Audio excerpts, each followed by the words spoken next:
We see a man on the edge of a cliff telling a story about himself that he dreamed of becoming a god of martial arts, a dream that he couldn't easily fulfill, and people would treat him like he was a madman. While he never become a god of martial arts, he thought his training was sufficient, but he sees it now that even that wasn't enough.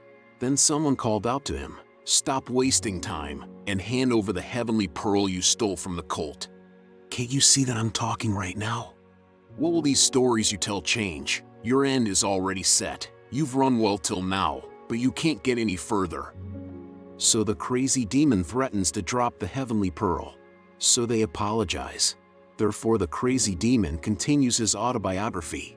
I am adept in mind games, trickery, strategy, baiting, and lies, and I am unable to fall into honey traps. You're the only one who thinks that. And the reason you never fell for honey traps was because beautiful women were literally unable to force themselves to even act like they like you. So we bait you with a normal-looking woman we have managed to find, and the entire world knows this fact. So the crazy demon threatens to drop the heavenly pearl. So they apologize. Therefore the crazy demon resumes his autobiography. In order to become the god of martial arts, I became the crazy jack of all trades. That is who I am, the crazy demon. That statement was so corny they cringed in silence. So they asked again if he was done. But he is not. Thus he resumes again. After enduring this situation, everything feels meaningless. The times I spent journeying in order to bring justice to the world. Justice? Aren't you on most wanted list of the Murim Union as a public enemy? You're higher on the wanted list than me. And I'm a demon cult member. Wasn't it the Orthodox sect that named you the crazy demon in the first place? Do you want me to throw the pearl? I apologized. Looking at the left hand of illuminating light is managing his temper. The crazy demon realized that the item he is holding is really important. He then provoked them by saying the fact that he killed over 100 of their allies, but they are still holding back. So the enemy then lets out a killing intent. The crazy demon will respect their final decision and end this with a fight. But before that he will throw the pearl first cause it's troublesome while holding it. So the enemy decides to talk it out. The crazy demon refused and lets out his anger. You've been chasing me for days without giving me any rest using the heaven's net. Because of you I couldn't sleep nor eat. Not only that, I didn't even have time to take a shit. Do you know how depressing that feels? I mean, that was our goal. That's what the heaven's net does. What are you trying to do now? What? I'm about to give you guys a big shit of my own. What? You crazy bitch, you actually fucking ate that. Looking at your reaction, it seems like it was the right choice. So, they decided to attack him. All at once they charge at him.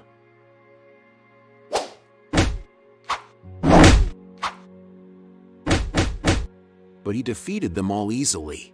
The crazy demon then asks the left-hand illuminating light to step up, which he obeyed. Then he throws himself to the crazy demon. He knows he's at his limit, so he plans to take his enemy with him. As they clash, the crazy demon was thrown to the cliff while left-hand illuminating acknowledged his ability. But for the crazy demon it was a good day. And his final words were, I hope your leader kills you all. Fuck you. As he was falling, his only regret was that he never gets to date a hot girl.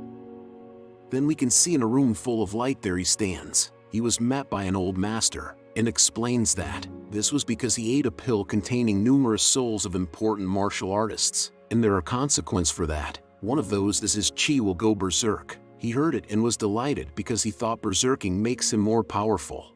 The master thinks he's retarded. Afterwards the master asks him why he ate the pill, with an intense glare that could kill him if his answers wasn't what he wants. He simply answered that he don't want the demon cult leader to consume it because he hates him, because the cult leader doesn't see others as humans. The master likes the reason he gave. Therefore, the master gave him the best present he will receive, and that is to travel back in time. We are brought to a scene where he wakes up in his room, and he was still young. Suddenly it clicks to him that he can start training his martial arts several years earlier than before, so that he can be stronger than last time. Then he remembers that he was beat up, and that happened because of a bad rumor that spreads like wildfire. Hence, he starts to cultivate. Later breaks through. He noticed that it was much faster than he expected and assumed that this was part of the master's gift. Afterwards, he decides to go directly to the brothel. He was walking angrily as he remembers the past about him getting mistreated because he was just an errand boy, and as he was getting beat up, Chai Hyang was there looking down at him. While he was about to enter the brothel, a wild douche appeared and tries to insult him. He knocked him out after dodging his attacks. Then he went straight to the brothel. Another guy was there. He beats him up also. And the moment he opened the door, he yelled at them for service. Two workers greets him and was about to meet their maker. But suddenly Cha Sung-tae lets him in and offers service. Next they went to a room. While he was getting serviced by a lady, he requests for Chai Hyang. Accordingly, the lady obliged, but instead of Chai Hyang, a guy appeared. He pours him a drink. He accepts but gets offended, thus he was stabbed in the hands. As he was getting irritated by how they treat him, Chai Hyang appeared. The girls was acting all high and belittling him, and saying she's not a whore just because she's working in a brothel. Therefore, he makes things clear. He explained that he never said that he wants to sleep with her, and all he said was to hear one song from her, because she sells her arts instead of her body. And the reason why he was looking for her was to tell her all that, so now she can leave. But three who are definitely courting death appeared, asking him to go outside, but he asks to finish the drinks first. As he was finished drinking, he asks if he was a joke. They answer that he was. They laugh and they pulled out their swords. He sent the table flying in the air and kick it to them, knocking them down instantly, asks them again if he was still a joke, and beat them up again. As they were knocked out, Zaha asks them to laugh. Then Cha Sung-tae appeared with his guards. You're going to die at this rate. I'll die. Yes. He was visibly laughing, so Sung-tae launched the first attack. Zaha dodged and throws the bottle on his face, bruising that beautiful face. Cha Sung-tae, filled with rage, tries to draw his sword, but Zaha warns him that if he finishes drawing his sword then he'll die. As he looks him straight in the eye, Sung-tae knows he's not lying, so Sung-tae withdraws his sword and his men. Therefore, they prepared another room for them to drink. Sung-tae apologized for what happened, but the way he apologized irritates Zaha. He then asks if he needs to break a few bones to change that. As Sung-tae heard this coming out from Zaha's mouth, he knows not to let that threat slide. Thus, he bowed down and apologized. Chai Hyang appeared and see all this and can't believe what was happening, so she was ordered to sit next to Zaha. As she was pouring the liquor nervously, Zaha says to her, Chai Hyang, did you know that? Even an errand boy has pure love. However, that love has never pointed at you. So leave, you're ruining the mood. Shock can be seen on Chai Hyang's face. Then she was ordered to leave. She walks out crying. Then Zaha tells Sung-tae to stop talking impolitely, especially because his slit eyes makes him more uncomfortable. He smiles and nodded politely. Zaha then looks at Sung-tae intensely, as Sung-tae awaits for him to do something. Zaha compliment how he's good at being polite. Zaha inquires when the owner is going to come back. Sung-tae answers that he is in the middle of serving the experts from Black Cat Union, because a union will be established in the Iliang prefecture. That's why the owner is trying to get in their good side. So this means even if Zaha subdue the owner, the Black Cat Union will step into this matter themselves. So Zaha came up with a great idea, that is to create a sect in the Iliang prefecture himself. He offers Sung-tae a chance to become his subordinate.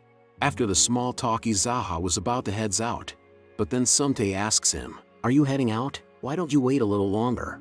Why? You think I'm running away? Yes. You're really asking to be beaten. As Sung-tae hears Zaha threatens him, he knows not to let this matter slide.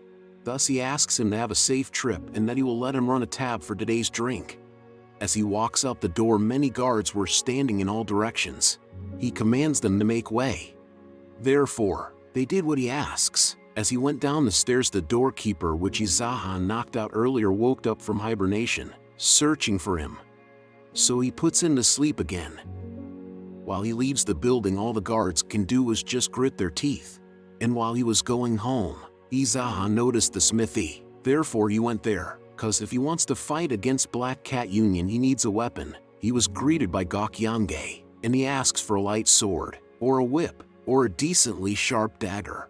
Gok Yangge then asks why the chicken noodle soup he makes isn't good as his grandparents. Zaha answers that this isn't the time for that, so they moved on.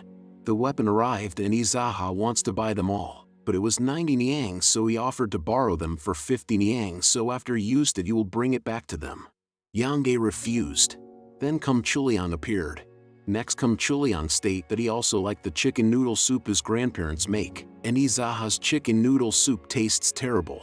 Kum Chuliang is a good man, so he offers to protect Zaha, but he refused. So he asks Zaha on what's he planning to do.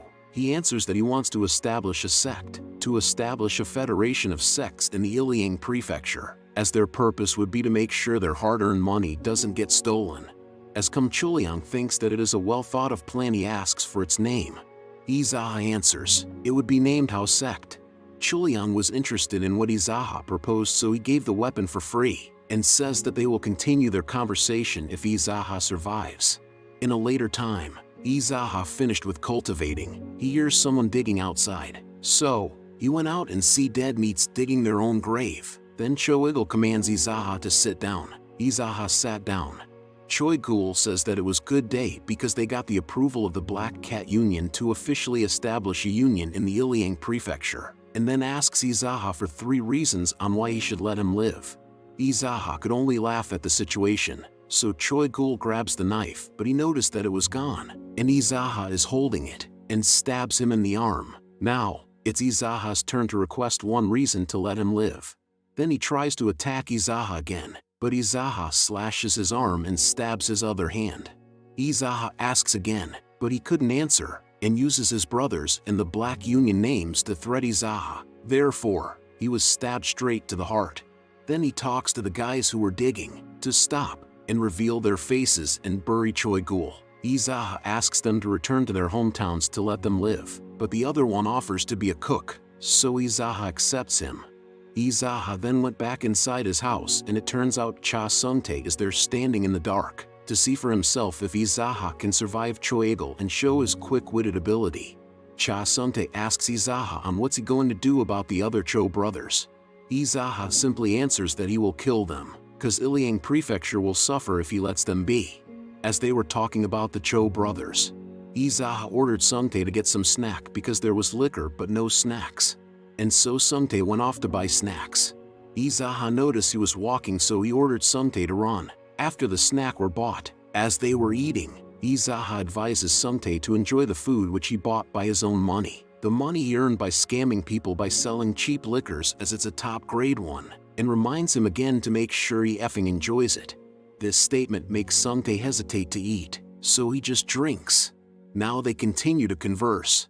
If Choigul dies and Cho Ilseum follows suit, I'm worried about how the Black Cat Union will react. If you're worried, just train yourself to be stronger, you bitch.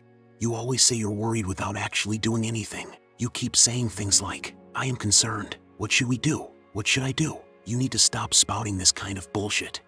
Who the fuck are you? There's no way you're Zaha. You must be some other fucker disguised as him. Do you want to die?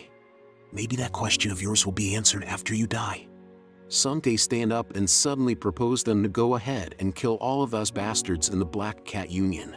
Yeah, Zaha decides that after he finished the drinks. And they both decide who are they going to kill. Zaha will kill Cho Ilsum, while Sungtae will take care of Cho Sampyeong. Then Zaha asks if Sungtae can handle 3 brothels after killing the Cho brothers. Sungtae simply answered, I'm Cha Sangtae. I know that you're Cha Sungtae, you idiot. They won't get rid of brothels since there are people making a living in there, so they decide to at least make sure that everyone is able to get their money's worth, and make the peoples live better. Then Zaha warns Cha Sangtae to carry it out properly. After Zaha finished drinking the last shot, he then take off his clothes, then he commands Sungtae to take his clothes off too, so that they can exchange clothes with each other. Now Zaha has got the drip. Zaha then went on to go where Cho Ilsum is.